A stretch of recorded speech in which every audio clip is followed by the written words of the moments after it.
Buenos días, Dios le bendiga. Este que le habla es su amigo y hermano Saúl Rivera, siervo y amigo de Jesucristo, bajo un silbo apacible en la mañana del lunes 10 de noviembre del 2025. Y como todos los lunes, toda la semana, damos continuidad a los pequeños estudios a modo de reflexión basados en el libro Estudios Bíblicos para la Vida. Y en esta hora, en el día de hoy, tocaremos el título, Jesús resucitó para darme vida. La lección pasada fue basado en que Jesús murió por mí. Y en esta ocasión, porque la muerte no se quedó ahí con Jesús, como muchos piensan o muchos quieren hacer ver o hacer creer para limitar el poder del que todo lo puede, Jesucristo. Y en el día de hoy tocaremos el tema Jesús resucitó para darme vida. Y a modo de pensamiento central o de idea central, la resurrección de Jesús me ofrece vida eterna. No vida de esta vida física que estamos teniendo ahora, que tú y yo tenemos y que no sabemos el día ni la hora en que hemos de morir. Porque está establecido a los hombres que mueran una sola vez y luego el juicio, está escrito en su palabra. Sino que Jesús y su resurrección me ofrece vida eterna.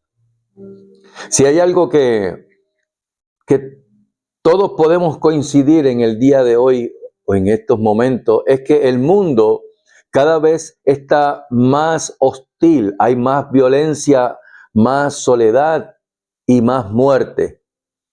A medida que van pasando los días, se encrudece la violencia, se encrudece las matanzas, los asesinatos. Y mucho más cuando se abren puertas al enemigo del hombre, Satanás el diablo, que el Señor lo reprenda, el cual haciendo ciertos rituales disfrazados en deportes o en conciertos, le abren puertas, portales, a que todas estas malicias de demonios comiencen a hacer estragos.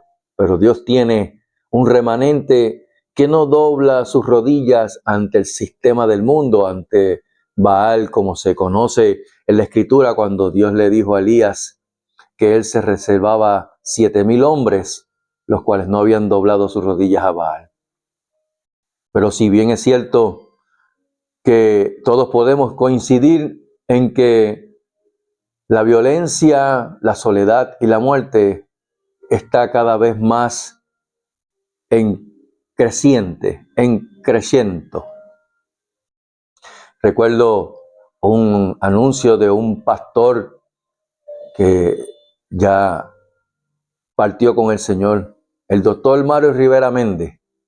Recuerdo que él tenía un anuncio que decía: la soledad duele. El hombre del siglo XX es un hombre solo. Y si el hombre en el siglo XX era un hombre solo, ¿cuánto más en este siglo XXI? Los cuales están sin Dios, sin fe y sin esperanza.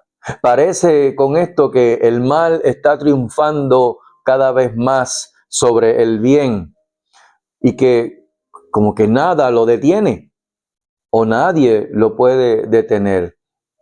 Esto lo que hace es que hace más difícil entender y explicar esta situación, que incluso personas que consideramos buenas bajo los estándares humanos experimentamos o experimentan ese mal más que otros que viven y hacen el mal.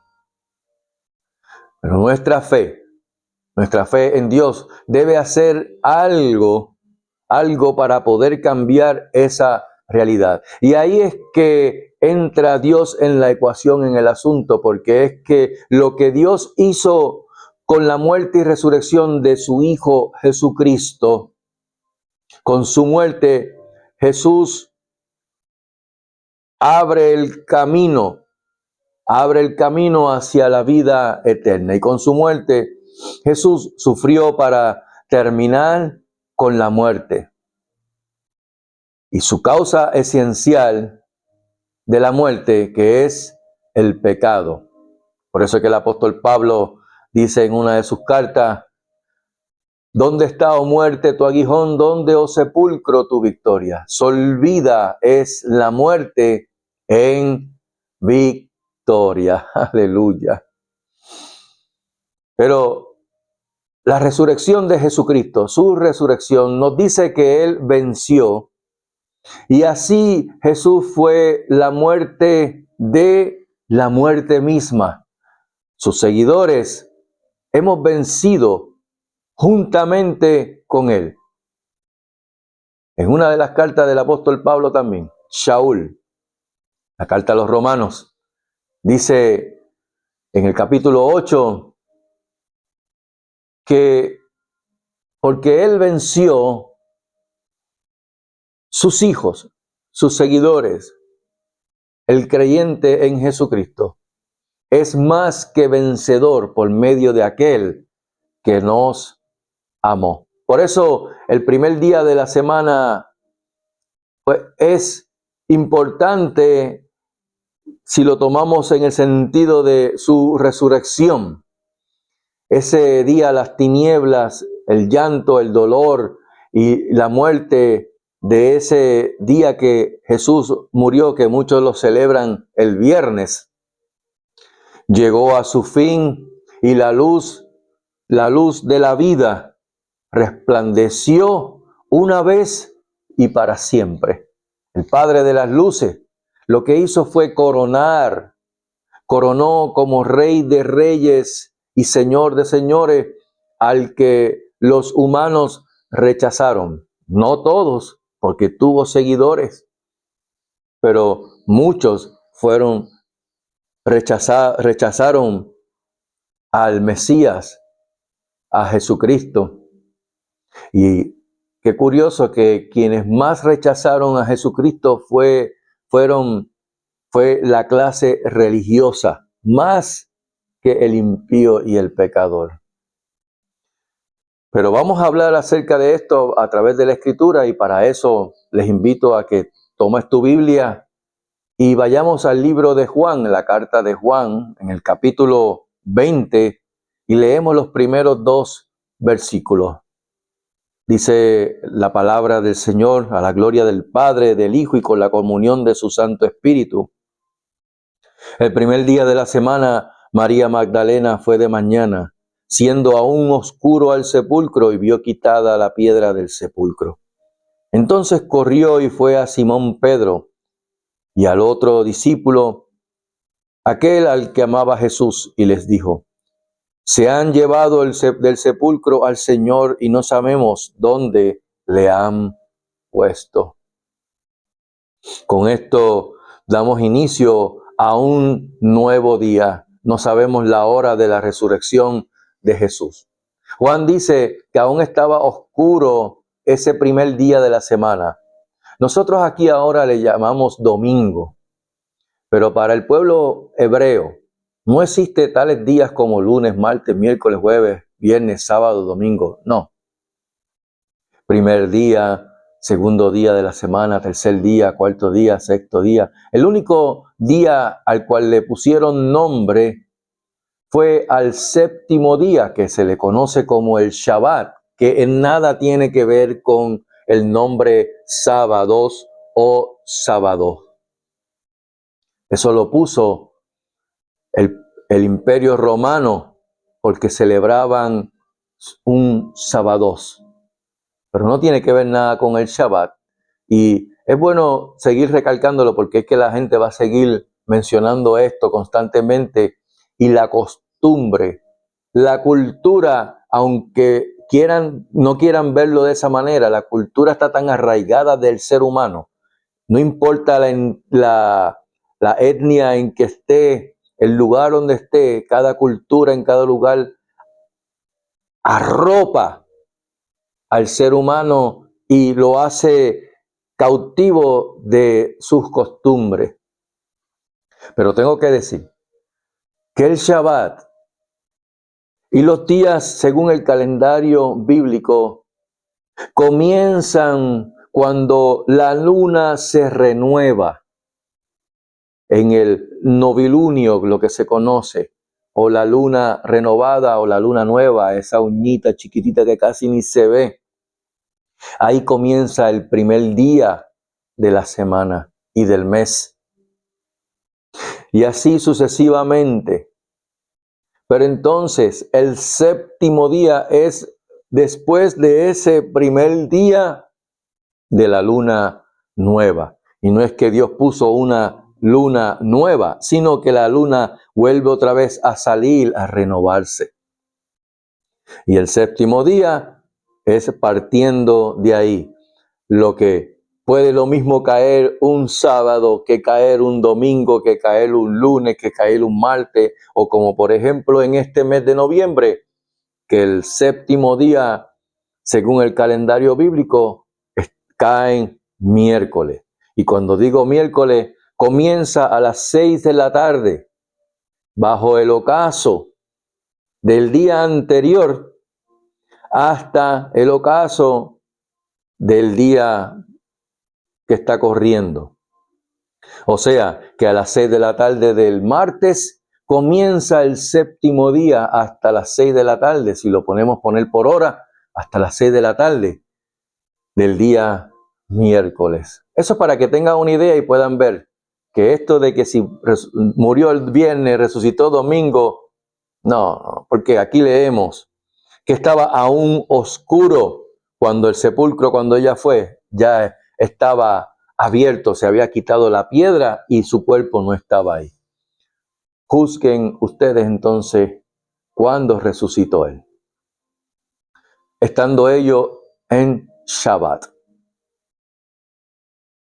Pero un nuevo día. No sabemos cómo María Magdalena pensaba quitar la piedra para poder hacer sus rituales de embalsamiento o de ungir con aceites o con, ¿verdad? Hacer los ritos que tienen. Lo cierto es que era un nuevo día. Era un nuevo día y aunque aún estaba oscuro, la luz de la humanidad ya resplandecía y el poder de la muerte ya se había derrotado como tal. Y es interesante, porque aquí tenemos que partir o ir hacia el Génesis capítulo 1, porque ni el sol es el que marca el día, ni la luna marca la noche. Están ahí para enseñorearse, pero ambos luceros fueron creados al cuarto día. Al cuarto día.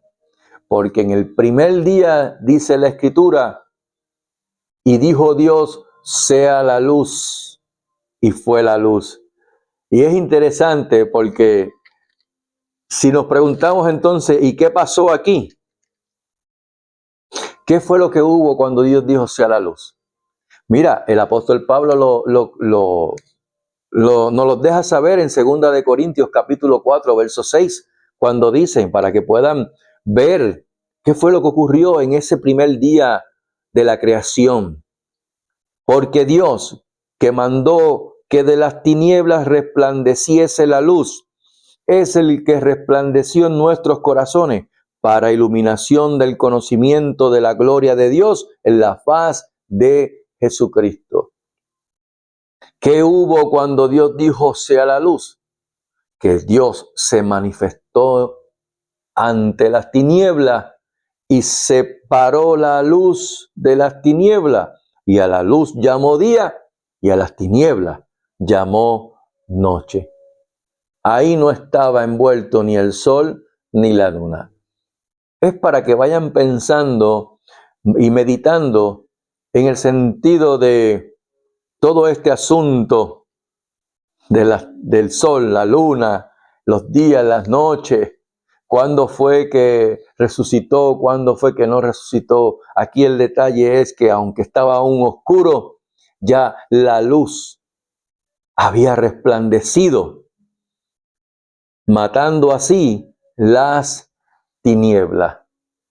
Y eso demostró y pudo ver María Magdalena que el sepulcro estaba vacío.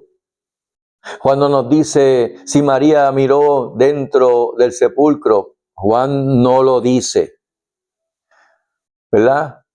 Pero al ver la piedra quitada, menciona que ella pues entendió que se habían llevado el cuerpo de Jesús. Hay otro relato que narra de que María Magdalena le pregunta a Jesús, no conociendo que era él, pensando que era un jornalero, y le pregunta que dónde habían puesto el cuerpo del maestro, a lo que el maestro le responde, María. Y ella, al escuchar la voz de Jesús, le reconoció. ¿Tú reconoces la voz de Jesús cuando Jesús te llama? Cuando Jesús te habla. María Magdalena dijo, Raboni, Raboni, aleluya, aleluya. Pero Juan lo que narra es que María fue a Simón Pedro. Al parecer, a pesar de la negación, los discípulos lo seguían considerando el líder del grupo, a Pedro como tal, aún Pedro habiendo negado al maestro no una vez, sino 3 veces. Pedro y ese otro discípulo, el que escribe esta carta, el discípulo amado Juan, corrieron al sepulcro y ese otro discípulo Juan llegó primero. Cuando Pedro llegó, entró y también observó que el sudario estaba enrollado aparte. Mira, este evento que no está aquí dentro del estudio que estoy leyendo, este evento menciona tanto acerca de lo que el Señor hizo y está por hacer, que muchas veces pasamos por alto. Solamente leemos de que el sepulcro estaba vacío y que Pedro cuando entró vio los lienzos y el sudario aparte, enrollado aparte, o sea, doblado. Y quiero dejarle un alto aquí. La costumbre en Oriente, en Medio Oriente, es que cuando el hombre de la casa o el jefe está a la mesa comiendo y se levanta, pero que va a regresar, él toma su pañuelo, su paño, y lo dobla y lo pone en la mesa, al lado del plato. Esto es para que los siervos del amo puedan ver y no vayan a cometer el error de levantar el plato y llevárselo. ¿Por qué? Porque ese paño doblado lo que está diciendo es, yo vengo otra vez. Jesús, cuando murió y resucitó, y los lienzos estaban, el sudario estaba enrollado aparte, enrollado. Tuvo que haber tomado el tiempo de enrollarlo y no dejárselo tirado así como a veces hace uno cuando se levanta de la cama, que deja las sábanas todas alborotadas. Él enrolló el sudario, lo puso aparte de los lienzos. ¿Para qué? Para dejarle saber a la iglesia, a sus seguidores, dejarles saber que Él iba al Padre, haría morada, aleluya. Juan 14 dice, no se turbe vuestro corazón. Creed en Dios, creed también en mí. En la casa de mi Padre muchas moradas hay. Si así no fuera, yo os lo hubiera dicho, voy pues a preparar lugar para vosotros. Y si os preparare lugar, vendré otra vez y os tomaré a mí mismo para que donde yo estoy, vosotros también estéis. Y eso fue lo que ocurrió dentro del sepulcro con el sudario enrollado aparte, dando a demostrar el Señor de qué, de que Él partía de esta tierra hacia el Padre, a hacer morada, pero que regresaría. De igual manera, cuando el amo se levanta de la mesa y se va y pone su pañuelo enrollado para que los sirvientes sepan de que él regresaría y que no dejaría el plato ahí, simplemente así porque sí. No, él regresa. Cristo Jesús regresa por su iglesia. ¿Dónde vemos eso también? Apocalipsis capítulo 3, verso 20. Y parece que me he desviado un poco, pero es que es importante mencionar esto. Porque cuando Jesús le habla a la iglesia de la Odisea, le dice, le da una advertencia. Y le dice, yo reprendo y castigo a todos los que amo, sé pues celoso y arrepiéntete. Entonces le dice más, le dice una advertencia que es bien dolorosa, pero es por amor. ¿Para qué? Para que se arrepientan, porque él lo que desea es tener esa última cena con su iglesia. Dice, he aquí yo estoy a la puerta y llamo. Si está a la puerta llamando, es que no está dentro, está afuera. Es que ni siquiera la puerta tiene perilla para él abrir. Tienes que abrirla de adentro. Tienes que abrirla de adentro de tu corazón. Si alguno oye mi voz y abre la puerta, entraré a él y cenaré con él y él conmigo.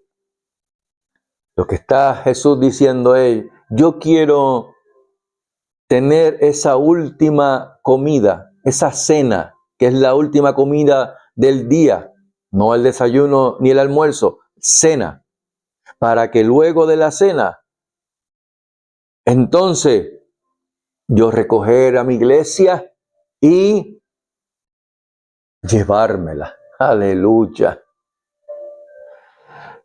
Esto es un pacto de vida. Jesús resucitó el primer día, así que estuvo en el sepulcro 3 días conforme a la Escritura, cuando Él le dijo que la única señal que le daría a los fariseos, saduceos y escribas era la señal de Jonás, que estuvo 3 días y 3 noches en el vientre. Así que el pacto que Dios hizo con el hombre en el antiguo, que era una sombra, siendo todos los años el sumo sacerdote, teniendo que hacer expiación por sus pecados primero y luego la falta y los pecados del pueblo, era como sombra ¿de qué? De lo que hizo Jesús cuando Él murió y resucitó, siendo Él el Cordero sacrificial, pascual, una vez y para siempre, y también siendo sumo sacerdote según el orden de Melquisedec, rey de Salem, rey de justicia, sin descendencia, sin genealogía, y no según el orden de Aarón, porque Aarón era un humano. Lo que está diciendo es que esto es eterno. Ese pacto que hizo Jesús, que lo renovó una vez y para siempre, de que ya no tenía que haber sacrificios de animalitos, de coger ovejas o corderos sin mancha cada año, o cabritos o tortolitas, para poder recibir la expiación por su falta, su pecado, sino que una vez y para siempre ya Él se dio a sí mismo, porque nadie le quitó la vida, Él la dio y la volvió a tomar, para que entonces todo aquel que en Él cree no se pierda, mas tenga vida eterna. Aleluya. Y saltamos al verso 11, cuando Jesús se le aparece a María Magdalena. Dice, pero María estaba afuera llorando junto al sepulcro, y mientras lloraba se inclinó para mirar dentro del sepulcro, y vio a dos ángeles con vestiduras blancas que estaban sentados, el uno a la cabecera y el otro a los pies donde el cuerpo de Jesús había sido puesto. Y le dijeron, mujer, ¿por qué lloras? Les dijo, porque se han llevado a mi Señor y no sé dónde le han puesto. Cuando había dicho esto, se volvió y vio a Jesús que estaba allí, mas no sabía que era Jesús. Jesús le dijo, mujer, ¿por qué llora? ¿A quién busca? Ella, pensando que era el hortelano, le dijo, Señor, si tú lo has llevado, dime dónde lo has puesto y yo lo llevaré. Aleluya. Estas son lágrimas incongruentes. Tanto los ángeles como Jesús le preguntaron a María la razón de su llanto. Y la palabra que Juan usó para lloraba describe las lágrimas con gritos de dolor. María dijo que lloraba porque se habían llevado el cuerpo de Jesús. Ella esperaba terminar de preparar el cuerpo de él y ahora no podía porque no sabía quién o dónde estaba el cadáver, el cuerpo de su maestro Jesús. Pero con la pregunta, los ángeles y aún el mismo Jesús quisieron hacerle ver a María que su llanto era innecesario. El llanto es normal y hasta es saludable llorar. Pero es para los que han perdido a un ser querido. Pero María no había perdido a nadie, porque su Señor estaba vivo y por eso el sepulcro estaba vacío. Juan lo que hace es que nos muestra la gran devoción de esta mujer, ese agradecimiento profundo de María Magdalena por Jesús. Mientras que Juan y Pedro vinieron y se fueron, llegaron, vieron el sepulcro vacío y se fueron.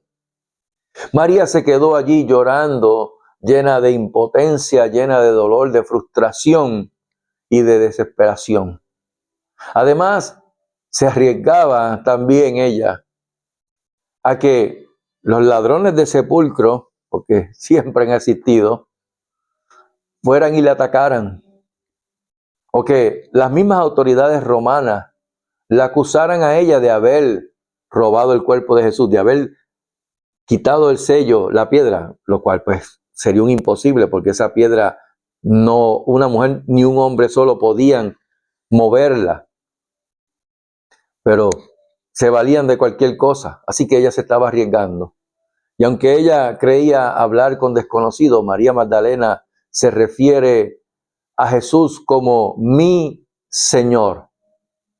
Hasta después de muerto y a pesar del peligro de identificarse con Jesús. Y aunque pensó que hablaba ella con el hortelano, con el que arregla los sepulcros, María le dijo mi Señor.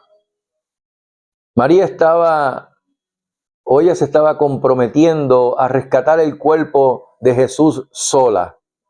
Era brava, tenía babilla.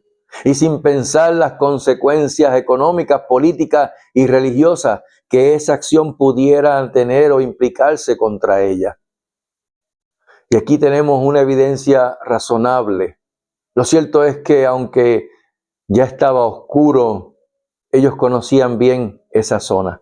Además de haber ido al lugar equivocado, los judíos habrían eliminado la fe cristiana de raíz con solo señalar el verdadero sepulcro. Otras personas afirman que las mujeres y los discípulos se robaron el cuerpo.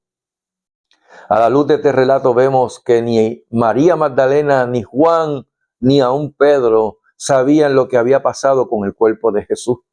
La mayoría de los discípulos estaban tan confundidos y estaban amedrentados y escondidos aún allí en el aposento. La verdad es que el sepulcro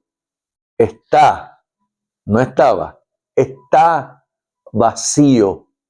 La resurrección es un hecho histórico de que en la única tumba aquí en el mundo que está vacía es la de Jesucristo, porque Él resucitó. Aleluya.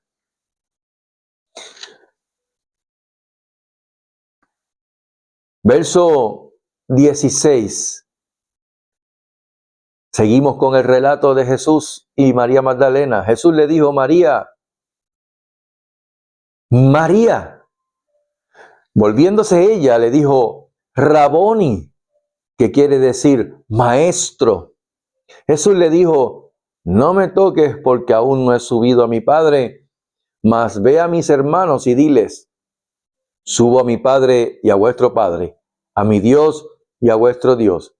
Fue entonces María Magdalena para darle a los discípulos las nuevas de que había visto al Señor y que Él le había dicho estas cosas. Jesús le dio vida a María.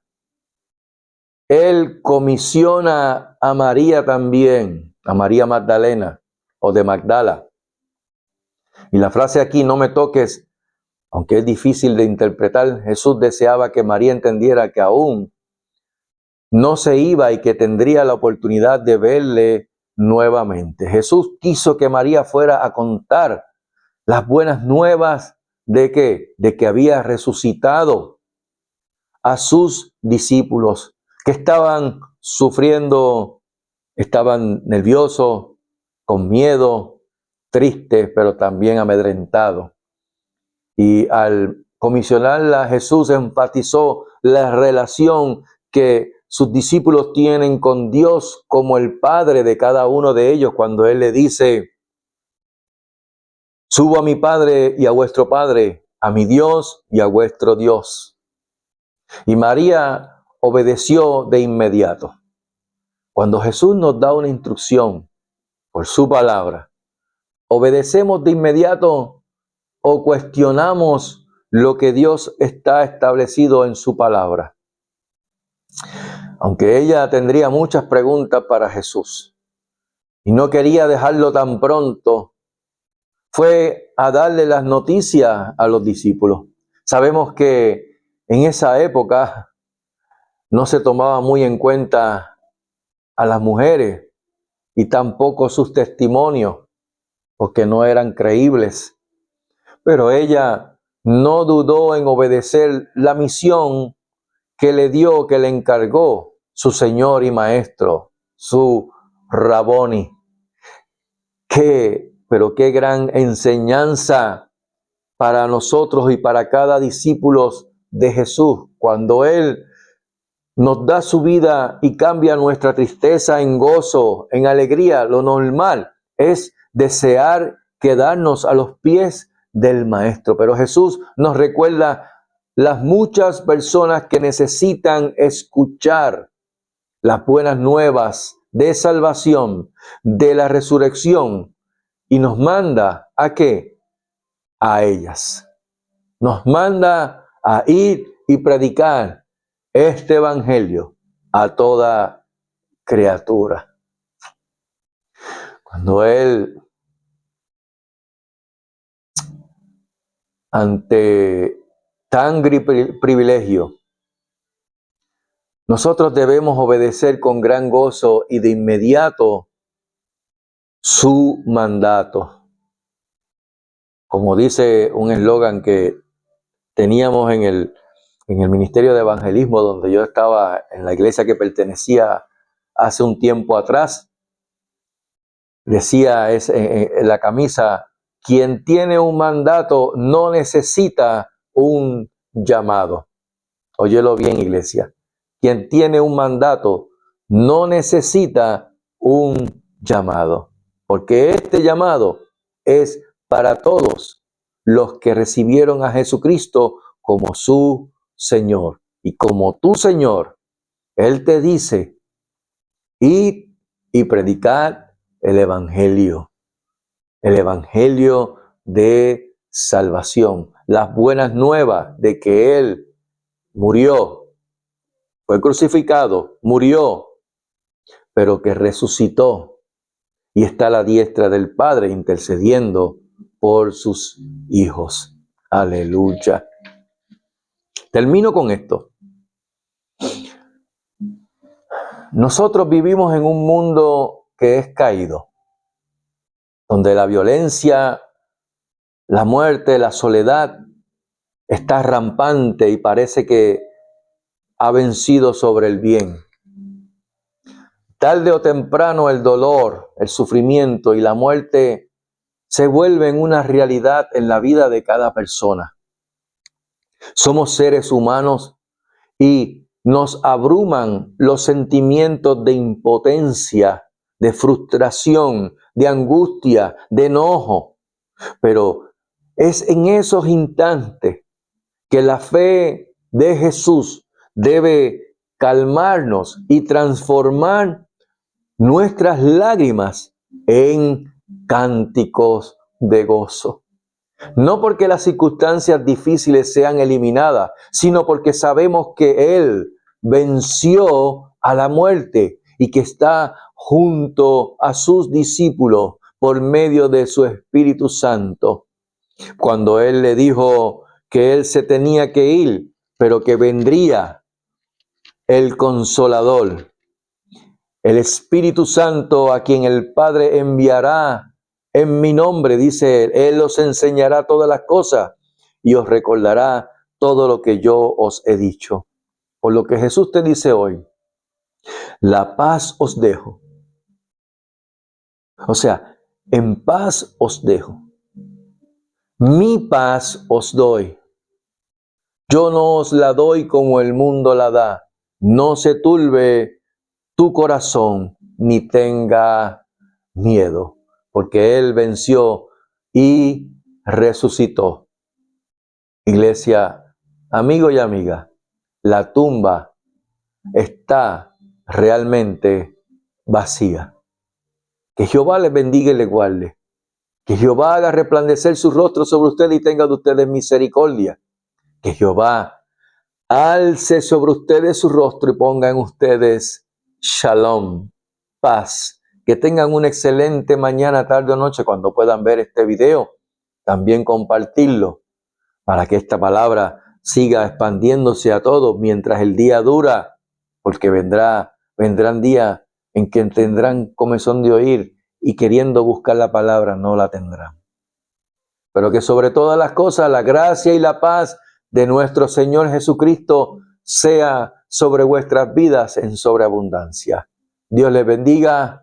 Shalom.